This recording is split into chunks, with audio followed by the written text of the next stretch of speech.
Të nderuar shikues, ju përshëndes, do t'jemi bashkë në këtë hapësirë informative, ku do ta nisim fillimisht me zhvillimet më të rëndësishme të aktualitetit politik, duke nisur që tek shkarkimi Erion Veliajt nga posti i kryetarit të Bashkisë së Tiranës, pasojat juridike, qëndrimet e opozitës, ndryshimet në kabinetin qeveritar dhe sfidat që ka përpara qeveria Rama. Për të analizuar këto zhvillime në këmbvështrimet politike si dhe juridike, në studio kam të ftuar juristin Rezar Kthupi. Zoti Kthupi, ju përshëndes dhe kënaqësi që jeni me ne. Faleminderit për ftesën. Zoti Kthupi, fillimisht si e lexoni nga pikpamja ligjore vendimin për shkarkimin e Erion Veliajt nga posti i kryetarit të Bashkisë Tiranës? Është një vendim pasojë ligjore, një vendim politik të kryeministit. Kryeministri mori një vendim politik për të zbatuar atë që ishte detyrimi ligjor që pas kalimit periudhës 3 mujore. Që do të marrim në referencë atë që është shkaku ligjor për shkarkimin e zotit Veliaj, është mungesa ose mos paraqitja e tij në detyrë për më shumë se 3 muaj. Afati është realizuar, është përmbushur që në muajin maj të këtij viti, që do të thotë kryeministri e vonoi për më shumë se 3 muaj të tjerë shkarkimin e zotit Veliaj, dhe pastaj kur gjeti momentin e duhur politik, vendosi të vërë në zbatim atë që është procedura ligjore. Si procedurë ligjore kam mangësitë e veta, sepse në optikën time të paktën është një çështje në cilën zoti Veliaj duhet ishte qenë pjesë e procesit për të dëgjuar si palë në proces. Dëgjim që nuk u bë as nga Këshilli Bashkiak dhe as nga Këshilli i Ministrave, nuk pandi asnjë kërkesë ai ishte pjesëmarrës në procedurë dhe të shprehte qëndrimin e tij në raport me procedurën. Dhe e dyta është që ka një dispozitë ose ka një, le të themi, mangësi ose paqartësi kushtetuese në raport me termin mos paraqitjen e detyrë. A është ky shkak i mjaftueshëm në raport me përcaktimet kushtetuese për të shkarkuar një kryetar bashkie nga detyra apo jo? Po pse sipas jush nuk u lejuaj që zoti Veliaj të fliste dhe të dëgjohej kur mbajt një le ta themi të gjithë këshilltarët u lejuan të flisin nga 5 minuta në këtë shkarkim, kur mund të bëhej thjesht me një vendim, me një votim, siç u bën në fund të mbledhjes, kur mund të flipse nuk lejua zoti Veliaj. Nuk është çështje nuk u lejua, nuk u ftua. Por ai bëri edhe një kërkesë, pra dhe po nuk është procedura korrekte kërkon që Këshilli Bashkiak të kërkoj pjesëmarrjen e zotit Veliajt. Do të është një procedurë që fillon Këshilli Bashkiak dhe si i tillë gjatë zbatimit të procedurës duhet kërkojë edhe pjesëmarrjen e zotit Veliajt. Sa kohë që Këshilli Bashkiak nuk e kërkon, do të nuk mund të jetë në vullnetin e zotit Veliaj merr apo nuk merr pjesë në mbledhje. Kërkesa nuk u bë kurrë, që do të thotë Këshilli Bashkiak që nuk donte ta kishte të pranishëm zotin Veliaj në atë votim. Pse është përshpytje politike, mendoj që është çështje presioni. Në para punës Këshilli Bashkiak nuk donte të jepte zotit Veliaj një tribunë publike nga e cila ai mund të fliste. Dhe dyta, shumë prej atyre që janë anëtarë të Këshillit Bashkiak, dhe veçanërisht Partisë Socialiste, janë njerëz që kanë pasur benefite nga pushteti i zotit Veliaj si kryetar bashkie dhe do të vjeshin në kushtet vështira për ta votuar ose mos votuar pastaj vendimin për shkarkimin e tij. Pra nëse do ta quajtnim siç thatë ju çështje presioni, presion nga pushteti qendror në atë të pushtetit vendor. Jo, ishte më shumë një kompromis mes anëtarëve të Këshillit Bashkiak për të mos ta vënë veten në pozitën ku do duhet përballeshin me personin cilin pastaj do ta shkarkonin. Nuk është një gjë e lehtë që të kesh përballë atë që po e shkarkon. Kur ai nuk është dhe është diku pas hekurave, edhe për ata që votojnë çështja është më e thjeshtë, nuk e kanë para syve. A mund ta quani këtë vendim një hap pazakon në raportet mes pushtetit qendror dhe pushtetit vendor? Jo pazakon, le të themi që është i hap pazakon ndërmjet dy individëve që ushtronin në këto kohë pushtetin qendror dhe pushtetin vendor. Raporti nuk ka lidhje me pushtetet vetvete, më shumë ka lidhje me raportin ndërmjet kryeministit Rama dhe kryebashkiakut Veliaj, që ishte një raport brenda dy personazheve kryesore të Partisë Socialiste. Shkarkimi një kryebashkiaku është një akt ligjor cilin kushtetuta dhe ligji organik për pushtetin vendor ja kërkon kujdo që është kryeminist. Kështu që pavarësisht çështjes se si është raporti dhe një veprim i tillë duhet ndërmerrë. Problemi qëndron në faktin që veprimi nuk filloi si procedurë ligjore, filloi si procedurë politike, që do të thotë kryeministri doli në asamblenë e përgjithshme të Partisë Socialiste dhe deklaroi që do të fillonte procedura për shkarkimin e zotit Veliaj, që do të thotë dhe deklamimi ose momenti në cilin filloi procedura ishte moment politik, nuk ishte moment ligjor. Ligjërisht koha kishte kaluar në cilën duhet të ishte dashur të fillonte procedura.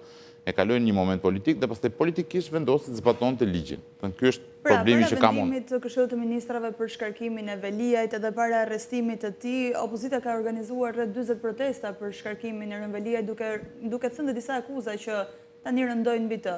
Pse kryeministri Rama zgjodhi që ta prezantonte Ogerta Manastirliun dhe të propozonte shkarkimin e zotit Veliajt ditën që u mbledh Asamblea Parlamentare e Partisë Socialiste dhe nuk e ka bërë këtë lëvizje që në momentin që ai u arrestua? Është çështje përfitimi politik. Në momentin që zoti Velia arrestua një shkarkim i tij nga Këshilli Bashkiak, apo në momentin kur përfundonte afati tremujor që përkonte me zgjedhjet e vitit 11 majit, shkarkimi i zotit Veliaj në atë moment do të ishte një kosto politike. Sot kryeministri nuk ka më kosto politike nga shkarkimi i zotit Veliaj. Ka marrë një mandat të ri qeverisës, ka marrë një mandat me një shumicë jashtëzakonshme parlamentare, të pandodhur më parë në Republikën e Shqipërisë, paktën me formatin e parlamentit që kemi sot. Kështu që ndihet i qetë politikisht për të shkarkuar dhe zotin Veliaj dhe çfarë do lloj kosto simbolike që ai mund të marrë nga shkarkimi i tij. Përcaktimi i zonjës Manasiliu si kandidate për zgjedhjet për Bashkinë Tiranë është thjesht hapi i radhës që do të vinte natyrshëm me shkarkimin e zotit Veliaj. Vendosi të bëjë gjitha bashkë në një takim që ishte takimi politik në Asamblesë Përgjithshme e Partisë Socialiste, por kjo nuk ka lidhje me koston politike, ka lidhje me atë që kryeministri bën për të krijuar vijimsinë, pavarësisht do të ndodhte me zotin Veliaj apo jo. Kreu i Partisë Demokratike, Sali Berisha, ka thënë se Rama e shkarkoi Veliajin me anë të Këshillit të Ministrave që ai të mos kishte mundësinë për një ankimim në gjykatën kushtetuese. Sa qëndron kjo sipas jush? Zoti Berisha ka gjithmonë një korpus juridik të vetë që interpreton sipas nevojës politike që ka në atë moment. Vendimi i Këshillit të Ministrave është gjithmonë i ankimueshëm, dhe sot që flasim, për sa kohë del në fletorin zyrtare dhe publikohet, është i ankimueshëm në gjykatat e Republikës së Shqipërisë, mund të ankimosh dhe në gjykatë kushtetuese dhe në gjykatë administrative, është varësi atij që do të bëjë ankimimin. Por nuk më duket, në rasti tipik ose rasti konkret i zotit Veliaj është procedura ligjore që duhet ndiqej në çdo rast të shkarkimit të kryetarit të bashkisë. Ka këto mangësitë që i cituam më përpara, që kanë lidhje me mosthirrjen apo me procedurën, që është procedurë politiko-ligjore, por në respekt ligjit, po në themi që procedura që duhet ishte ndjekur, ose hapat administrativ nga Këshilli Bashkiak, Këshilli Ministrave, janë ato që duhet ishte ndjekur. Vullneti i zotit Veliaj për të çuar çështjen në gjykatë kushtetuese apo jo është vullnet i tij, por nuk kushtohet nga veprimet e kryeministrit. Nuk ka një mjet ligjor në Shqipëri që të kufizojë ty aksesin në gjykatë. A ekziston ndonjë mekanizëm tjetër ligjor që Veliaj ose mbështetjet e tij mund të përdorin për ta kundërshtuar këtë vendim? Jo, mendoj që ky është vetëm një mekanizëm ligjor që vendimi i Këshillit të Ministrave apo dhe vendimi i Këshillit Bashkiak të ankimohen, veçmas vendimi i Këshillit Bashkiak dhe pastaj veçmas dhe vendimi i Këshillit të Ministrave, por mendoj që jemi në kushte që zoti Veliaj është paqëtuar tashmë me mënyrën se si do të përfundojë karriera e tij politike, me shkarkimin nga partia e tij, të kjo. Dhe nuk do të shikojmë asnjë ankim të vendimit të Këshillit të Ministrave dhe asnjë ankim të vendimit të Këshillit Bashkiak, do të shikojmë një dekret të Presidentit të Republikës, do shpall datën e zgjedhjeve dhe do shkojmë një palë zgjedhjeve për Bashkinë Tiranë në këtë formatin që jemi me Partinë Socialiste që e ka kandidatin e saj për zgjedhje dhe opozitën që është akoma në fazë reflektimi. A mendoni se opozita ditë të kapitalizoj politikisht situatën me shkarkimin e Veliajit? Absolutisht jo.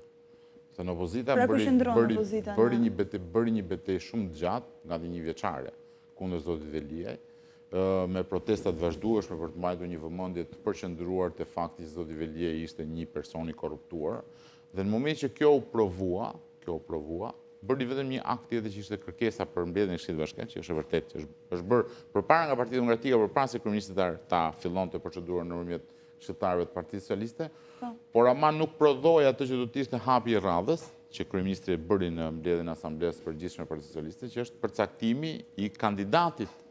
Sepse nëse ti synon gjithmonë që të shkarkosh zotin Veliaj nga kryetari i bashkisë, do të thotë që ke edhe kandidatin i cili do të garojë për zgjedhje. Sepse një opozitë koherente me veprimet e saj, në momentin që kërkon shkarkimin e një individi nga një pozicion publik, presupozohet që është e gatshme të futet në betejën për ta zëvendësuar këtë individin ose për ta fituar institucionin publik nëpërmjet zgjedhjeve. Opozita tregoi që ishte shumë e prirur të luftonte ose të demonstronte për shkarkimin e zotit Veliaj, por ama nuk është në atë fazë që duhet të ishte me kandidatin e gatshëm për të futur në zgjedhje dhe për të fituar Bashkinë Tiranë. A ka shanse opozita të fitojë Bashkinë e Tiranës? Ka gjithmonë, një palë zgjedhje ka gjithmonë shanse për të fituar Bashkinë Tiranë. Sa të mëdha janë këto shanse varen nga faktorë që janë brenda opozitës dhe jashtë opozitës. Problemi është që për të fituar zgjedhjet ti duhet të futesh në zgjedhje, dhe duhet bësh gjithçka që ke mundësi për të bërë që ti të prodhosh atë që është rezultati i zgjedhjeve. Opozita nuk duket në këtë fazë. Opozita ende, sot që flasim, nuk ka një diskutim konkret për formën se si do të futet në zgjedhje, do të thotë vetme, dhe kur them opozita këtu flasim për Partinë Demokratike, do të futet e vetme, do futem një grup me një koalicion, do të ketë një kandidat saj, do të ketë një kandidaturë të përbashkët. Këto janë teknikalitete që hanë kohë dhe të konsumojnë atë që është pjesa ndoshta më e rëndësishme e fushatës. Sot jemi një disbalans në fushat, në mjetë Partisë Socialiste, që e ka kandidatët e ka ndezër motor të fushatës, dhe opozitës që nuk ka një kandidat dhe ende është duke menduar se këtë do kandidoj. Si shikoni o Gerta Manastirliu nëse do t'ishte kryetare e Bashkisë Tiranës? Nuk mendoj që do bëj një ndryshim të madh në drejtimin e Bashkisë Tiranë. Do vazhdoj të ketë njëjtën sjellje, por është një person që kemi provuar në çështjen e administrimit të pushtetit. Por jo në pushtetin vendor, e kemi parë në postë. Administrimi i pushtetit është gjithmonë i njëjtë. Nuk ndron fakti që je ministër dhe fakti që je kryetar bashkie, ndron pjesën teknike poshtë, por nuk ndron mentalitetin në administrim. Dhe për sa kohë nuk shkëlqeu në pozicionin që kishte si ministër, nuk preset të shkëlqejes si kryetar i bashkisë.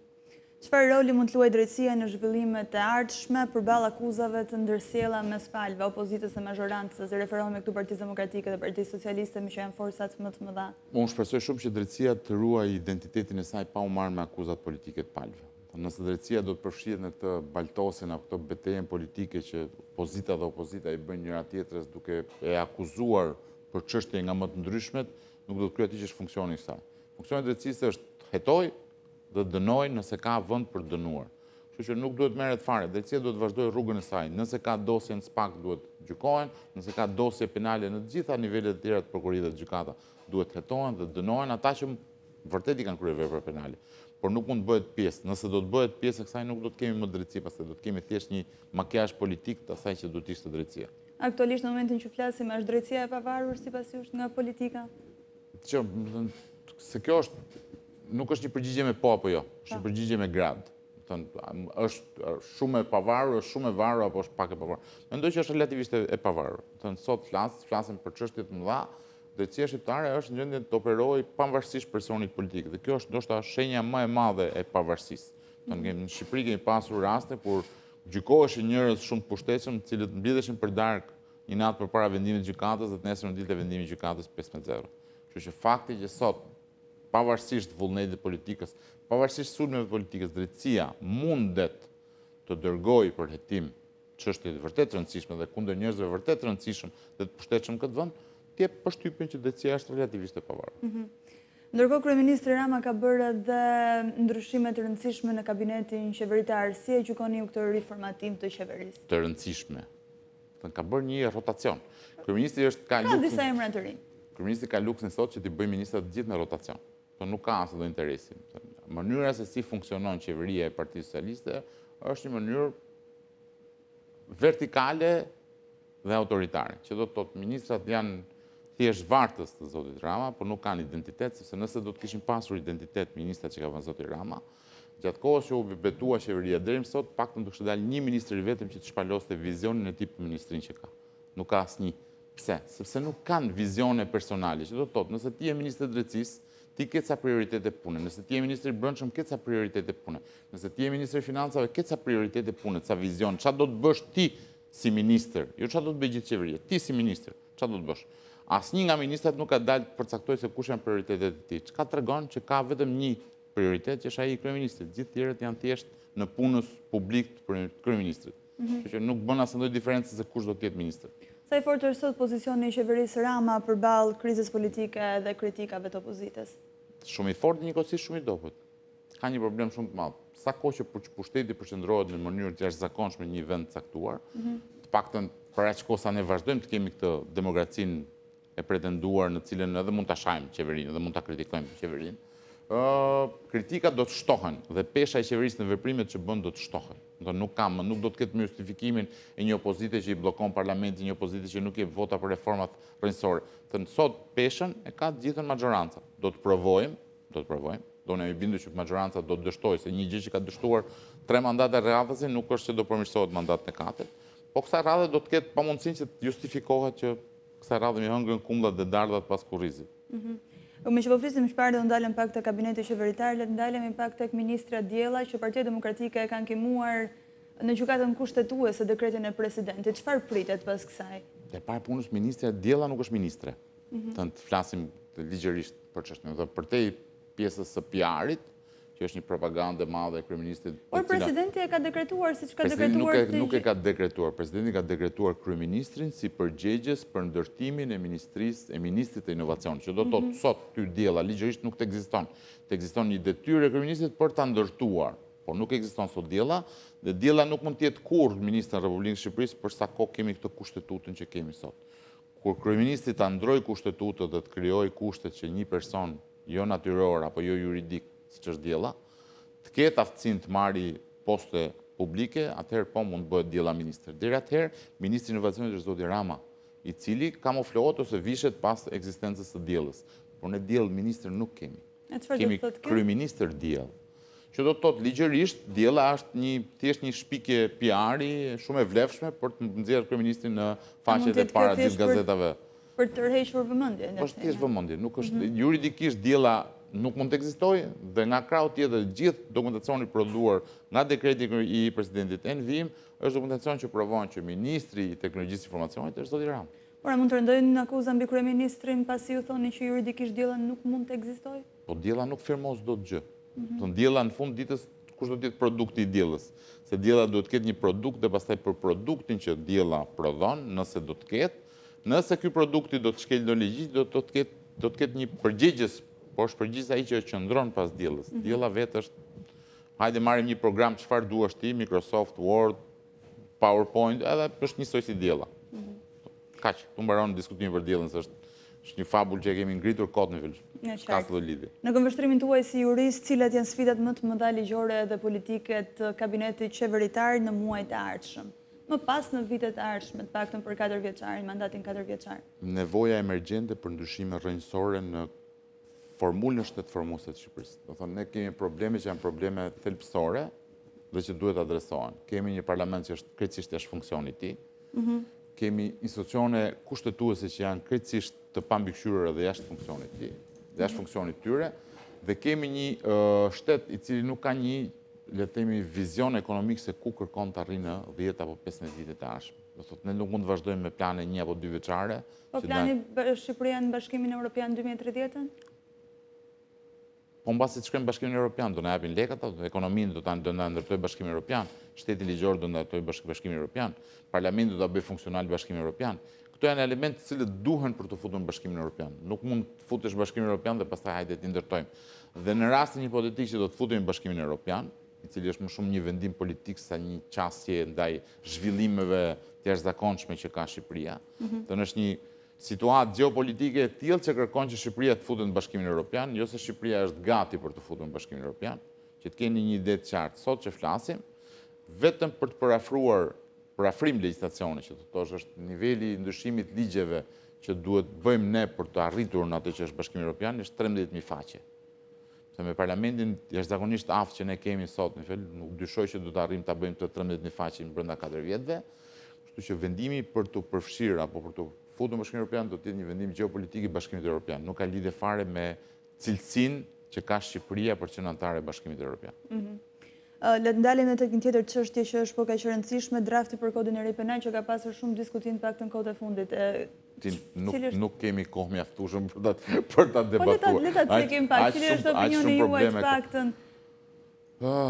Le të themi që është shumë ujë, është i pamenduar mirë, është i palidhur me korpusin juridik shqiptar, ajo që duhet ndodh, kur hartohet një legislacion që është veçanërisht aq i rëndësishëm sa ç'është kodi penal, ky kod penal nuk mund të hartohet në epruvet, duhet të hartohet duke lidhur me gjithë legislacionin që ka Republika e Shqipërisë. Dhe ti nuk mund të bësh vepra penale që ekzistojnë si shkelje administrative, nuk mund të krijosh vepra penale që nuk janë në traditën zakonore shqiptare.